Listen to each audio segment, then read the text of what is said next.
အဲ့ဒီရုံမှာရွေးကောက်ပွဲအတွက်ကြိုတင်ပြင်ဆင်နေတာရဲ့စစ်မှုထမ်းကိစ္စတွေအတွက်တက်ကြွလုပ်နေတာတွေရဲ့အကြောင်းတိုက်ခိုက်ခဲ့တာဖြစ်ပြီးလုံခြုံရေးယူပေးနေတဲ့စစ်သား1ယောက်နဲ့ပြူ2ယောက်မိလောင်ဒဏ်ရာနဲ့အရေးပေါ်ဆေးရုံတင်ထားရတယ်လို့မြို့ပြကျွတ်အဖွဲ့ရဲ့တာဝန်ရှိသူကပြောပြပါဗျ။တိုက်ခိုက်ပြီးတဲ့အချိန်လူနာတင်ကားတွေရောက်ရှိလာပြီးမိုင်းဖောက်ခွဲခံခဲ့ရတာနဲ့ပတ်သက်ပြီးအပြင်မှာသတင်းမဖြန့်ဖို့ရုံးပိုင်းဆိုင်ရာမိသားစုတွေကိုစစ်တပ်ကချင်းချောက်ထားတယ်လို့ဆိုပါတယ်။တိုက်ခိုက်မှုအတွင်းစစ်ကောင်စီတပ်ဖွဲ့တွေကရုံးတွင်းကနေတနက်နဲ့3ချက်လောက်ပြန်လည်ပစ်ခတ်ခဲ့တဲ့အပြင်အနီးဝန်းကျင်ကိုလည်းစစ်ဆေးမှုတွေပြုလုပ်ပြီးလူငယ်2ယောက်ကိုဖမ်းဆီးကာရုံးတွင်းစစ်ဆေးမှုတွေပြုလုပ်ခဲ့တယ်လို့လည်းသိရပါတယ်ရှင်။အိမ်ဆောက်ပစ္စည်းဈေးတွေကခေါင်ခိုက်နေတာကြောင့်လက်လုံလက်စားသမားတွေကအိမ်ပြန်ဆောက်ဖို့အတော်လေးခက်ခဲနေပြီးလောလောဆယ်ထောက်ပံ့ကြေးရတဲ့ငွေနဲ့အိမ်ငှားနေကြရတယ်လို့လေဘေးသင့်ပြည်သူတယောက်က TV ကိုပြောပြပါဗျ။စစ်တပ်ရဲ့ပြည်내အစိုးရအဖွဲ့ကပြိုကျနေတဲ့နေအိမ်တွေအတွက်ငွေကျပ်9သိန်းအမိုးလန်တဲ့နေအိမ်အတွက်ငွေကျပ်3သိန်းသတ်မှတ်ပြီးထောက်ပံ့ပေးခဲ့ပေမဲ့အပြည့်အဝမရရှိကြသေးတာပါလေဘေးသင့်ပြည်သူတွေအနေနဲ့လက်ရှိမှာယာယီတဲထိုးနေထိုင်နေကြရတယ်လို့နီးစပ်ရာဆွေမျိုးတွေနဲ့ဘုံကြီးကျောင်းတွေမှာနေထိုင်နေကြရတယ်လို့လေဘေးသင့်ပြည်သူတွေစီကသိရပါတယ်ရှင်တိုင်းဒေသလက်နက်ကိုင်တွေထိန်းချုပ်ထားတဲ့မြို့တွေအပါအဝင်တော်လိုင်းအင်အားစုတွေအားကောင်းတဲ့တိုင်းနယ်ပြည်နယ်14ခုကမြို့နယ်63မြို့နယ်ကိုစစ်ကောင်စီကပြီးခဲ့တဲ့ဇူလိုင်လ31ရက်နေ့ကစစ်အုပ်ချုပ်ရေးကြေညာခဲ့ပါတယ်။စကိုင်းတိုင်းမှာတော့ထီးကြိုက်ကောလင်းပင်လယ်ဘူးခင်ဦးဝက်လက်ကနီဒီပရင်ပလဲအင်းတော်စားတဲ့မြို့နယ်9မြို့နယ်ကိုစစ်အုပ်ချုပ်ရေးကြေညာထားခဲ့ပါတယ်။စစ်အုပ်ချုပ်ရေးကြေညာထားတဲ့ပလဲမြို့နယ်မှာတော့အင်မတီပြူစောထီကျေးရွာကနေအင်အား200နီးပါးနဲ့အနီးဝန်းကျင်ကကျေးရွာတွေကိုစစ်ကြောင်းထိုးတာတွေလှုပ်ဆောင်နေလို့ကာကွယ်ရေးတပ်ဖွဲ့တွေထိတွေ့တိုက်ပွဲတွေဖြစ်ခဲ့တယ်လို့သိရပါတယ်။စစ်ကြောင်းတစ်လျှောက်ကတလိုင်းကန်တရက်ကန်စားတဲ့ကျေးရွာတွေကလူနေအိမ်တွေကိုမီးရှို့ဖျက်ဆီးတာတွေလှုပ်ဆောင်နေပြီးရိတ်ခါလူယူတာတွေလည်းလှုပ်ဆောင်နေတယ်လို့ပလဲဒေသခံတွေကပြောကြပါတယ်။စစ်ကြောင်းထိုးနေတဲ့အတွက်ကျေးရွာရှိရွာဝန်းကျင်ကပြည်သူ9000နီးပါးကလည်းစစ်ဘေးတိမ်းရှောင်နေကြရပြီးပလဲမြို့နယ်ကစစ်ကောင်စီလှုပ်ရှားမှုအခြေအနေကိုပလဲမြို့နယ်လူသားစာနာတာဝန်ခံကပြောပါတယ်ဇူလိုင်31ရက်နေ့ကနေနောက်ပိုင်းကတော့ပလဲနေတဲ့စက္ကစဘက်ကလှုပ်ရှားတာတော့ကမ်းနောက်စခန်းသိမ်းပြီးအင်မထီကိုချခဲ့တဲ့အင်အားကတောက်လျှောက်ပဲအင်မထီတွေကနေထွက်ပြီးတော့ကမ်းနောက်ဘက်ထိလည်းသူတို့မရောက်ဘူးဒီနာပတ်ဝန်းကျင်ရွာတွေမှာတော့လှုပ်ရှားစစ်ကြောင်းနေနဲ့ဒီနေ့ချိန်ထိရှိနေတာပေါ့နှစ်ပတ်ကြော်ကြာသွားပြီဒီသူတွေကတော့အကုန်လုံးတိမ်းရှောင်နေရတယ်ဗျအကုန်လုံးတော့ဒုက္ခတွေရောက်တာပေါ့နော်စစ်ပွဲကာလလည်းကြာတာရောခုစစ်ကြောင်းကရောတောက်လျှောက်ပတ်ထိုးနေတာတွေရောဆိုပြည်သူတွေတိမ်းရှောင်နေတဲ့အခြေအနေရှိတယ်စစ်ကောင်စီတပ်ကချင်းတွင်းမြစ်ကမ်းတလျှောက်စစ်သည်မောတွေစုံစင်းလာပြီးနောက်3ရက်အတွင်းမှာကဏီမြို့နယ်ဘက်ရောက်လာနိုင်လို့စစ်ရေးအခြေအနေစိုးရိမ်နေရတယ်လို့ကဏီဒေသခံတွေကပြောပါတယ်စစ်အုပ်ချုပ်ရေးကြီးညာတဲ့အထက်မပါတဲ့စကိုင်းတိုင်းကမုံရွာဘူးတလင်အရတော်စားတဲ့မြို့နယ်တွေဘက်ကလည်းစစ်ကြောင်းထိုးတာတွေလှုပ်ဆောင်နေတယ်လို့ဒေသခံတွေကပြောပါတယ်ရေဦးမြို့နယ်ထဲမှာတော့မြေပြင်စစ်ကြောင်းမထိုးတာ2နှစ်ဝန်းကျင်ရှိနေပြီးစစ်အုပ်ချုပ်ရေးကြီးညာပြီးနောက်ပိုင်းဩဂတ်စ်လ12ရက်နေ့မှာမြို့ရဲကနေကြေးရွာတွေဘက်ကိုစစ်ကြောင်းထိုးပြီးပြည်သူနေအိမ်ကပစ္စည်းတွေယူဆောင်သွားတာရှိတယ်လို့သိရပါတယ်ရွေးကောက်ပွဲနှီးတဲ့အတွက်စစ်ကောင်စီကစကိုင်းတိုင်းထဲမှာနေမြေဆိုးမှုဖို့အတွက်ကုန်းချောင်းရောလေချောင်းကပါထိုးစစ်ဆင်လာနိုင်လို့ပြည်သူတွေအတွက်စိုးရိမ်စရာအခြေအနေရှိနေတယ်လို့ရေဦးအနောက်ပိုင်းဆောင်ဆက်သွယ်ရေးတာဝန်ခံကိုထုခန့်စောကပြောပါတယ်စစ်ကောင်စီစစ်အုပ်ချုပ်ရေးကြီးညာပြီးနောက်ပိုင်းပေါ့နော်ဒီနေ့လက်ရှိချိန်ထိကတော့ဒီမုံရွာနာမခရဲ့ဘူးတလင်ရဲ့ပေါ့နော်စက္ကစဘက်ကနေစစ်ရေးလှုပ်ရှားမှုလေးတော့ရှိတယ်ဘူးတလင်ဘက်ကနေပြီးတော့ဒီတပင်းနယ်ဘက်ထိလည်းစစ်ကြောင်းထိုးလာနိုင်ခြေလည်းရှိတယ်ပေါ့နော်ပြည်သူတွေအနေနဲ့လည်းမပေါ်စားကြဘူးပေါ့နော်နောက်ပြီးတော့ဒီမုံရွာနာမခဘူးတလင်တပင်းပေါ့နော်ကိုတို့ဒီရေဦးနယ်ဘက်ထိသူတို့နယ်မြေချက်ထွင်လာနိုင်တယ်လို့တော့ခန့်မှန်းရတယ်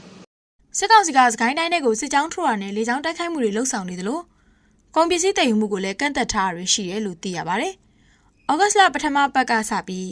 းမန္တလေးမြို့အထွက်စကိုင်းတိုင်းဘက်ကိုဝင်တဲ့စစ်ကောင်စီတပ်စစ်ဆေးရေးဂိတ်တွေမှာအစားအသောက်ဆေးဝါးလူသုံးကုန်ပစ္စည်းတွေအပါအဝင်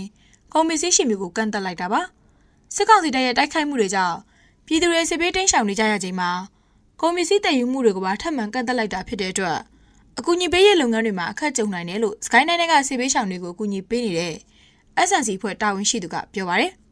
ဒီနေနဲ့ကတော့ပိုးကြုံနိုင်တဲ့အနေအထားကဒါသူတို့ခိုးတော့ကလို့ပဲစစ်ဆောင်ကြမယ်ပေါ့ဗျစစ်ဆောင်ကြတဲ့အနေအထားမှာစစ်ဆောင်တဲ့နေရာတွေမှာကနေထိုင်စားရေးတောက်ရေးပေါ့နော်အဲ့ဒါတွေကိုကူညီပေးနိုင်တဲ့အဖွဲ့အစည်းမျိုးဆိုတာကတော်တော်လေးရှားသွားပြီပေါ့နော်အဖွဲ့အစည်းတွေတော့ရှိတယ်ရှိပေမဲ့လည်းကူညီခြင်းပေမဲ့လည်းနော်အားလုံးကအခုချိန်မှာကဒ ဒီငွေကြေးခက်ခဲပေါ့နော်ငွေကြေးခက်ခဲတည်ယူပို့ဆောင်ရေးပစ္စည်းတွေခက်ခဲကုန်စည်နှုန်းမြင့်တက်တာတွေခက်ခဲတွေကြောင့်မို့လို့အဲ့ဒုက္ခတွေတော့ကြုံနိုင်နေဗျ စစ်အုပ်ချုပ်ရေးကြီးညာထားတဲ့ဇူလိုင်လ31ရက်နေ့ကနေဩဂတ်လ14ရက်နေ့အထိစစ်ကောင်စီကစကိုင်းတိုင်းထဲကိုလေကြောင်းတိုက်ခိုက်မှု18ကြိမ်ပြုလုပ်ခဲ့ပြီးပြည်သူ14ယောက်သေဆုံးခဲ့ပါတယ်။ကျွန်မတင်ပြပါ ဟေတီနိုင်ငံရဲ့လုံခြုံရေးအခြေအနေတည်ငြိမ်သွားပြီဆိုရင်သူ့ရဲ့ Vesta Global Company ဟာ Dominican သမ္မတနိုင်ငံနဲ့ထိစပ်နေတဲ့ဟေတီနယ်စပ်တလျှောက်တင်သွင်းလာတဲ့ကုန်ပစ္စည်းတွေကိုအခွန်ကောက်ခံမဲ့အစီအစဉ်ကိုဒီဇိုင်းဆွဲပြီးအကောင့်ထဲဖော်တာမှာပါဝင်မှာဖြစ်တယ်လို့ Reuters နဲ့ Interview မှာနာမည်ကြီး Donald Trump ထောက်ခံသူလည်းဖြစ်တဲ့ Eric Spring ကပြောခဲ့ပါတယ်။လူစုကိုင်းတွေစီကနေအဓိကလမ်းမကြီးတွေနဲ့နေမြေတွေကိုတစ်နှစ်အတွင်းထိန်းချုပ်နိုင်ဖို့မျှော်လင့်ကြောင်းလည်းသူကပြောပါတယ်။ဟေတီဆိုရက Vesta Global Company ကိုဘယ်လောက်ပေးမလဲဟေတီမှာအခွန်ဘယ်လောက်ကောက်ခံဖို့မှန်းထားလဲဆိုတာကိုတော့ Eric Spring ကမှတ်ချက်မပေးခဲ့ပါဘူးရှင်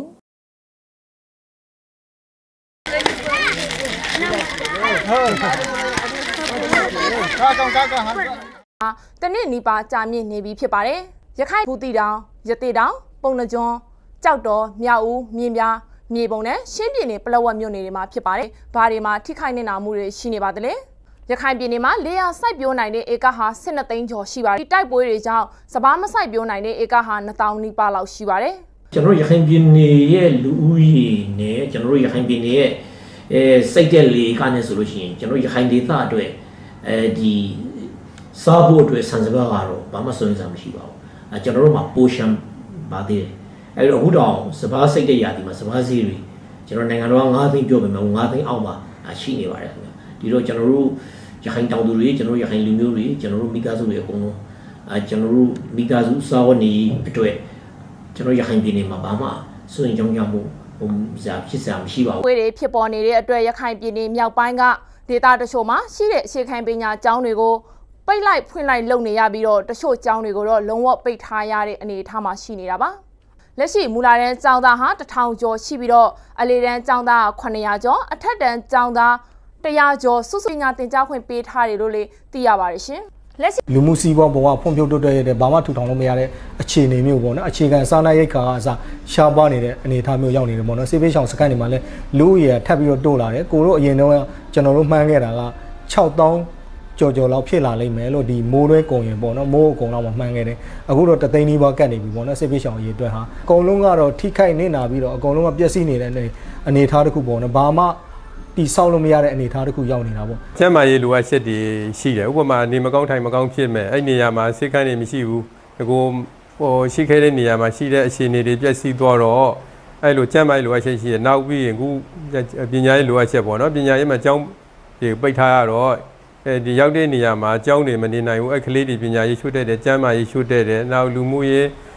အဖွဲ့အစည်းအသင်းအဖွဲ့နဲ့ပတ်သက်တဲ့ကိစ္စတွေမလုပ်နိုင်တော့ဘူး9000ကျော်အထိရှိနေပြီးတော့ရှင်းပြည်နယ်ပလက်ဝတ်မြို့နယ်မှာဆိုလို့ရှိရင်စစ်ဘေးရှောင်ဦးရေဟာ1000ကျော်အထိရှိနေပြီဖြစ်ပါတယ်တိုက်ပွဲတွေဖြစ်ပေါ်တဲ့အတွက်လက်ရှိမှာဆိုလို့ရှိရင်အရက်သားတေဆုံးသူ84ဦးအထိရှိနေပြီးတော့နှစ်ဖက်လက်နက်နေပြီဖြစ်ပါတယ်ရခိုင်စစ်ဘေးရှောင်ပြည်သူတွေအတွက်ရခိုင်လူမှုအဖွဲ့အစည်းတွေကနေကုညီကယ်ဆယ်ရေးလုပ်ငန်းတွေကိုလှုပ်ဆောင်နေပေမဲ့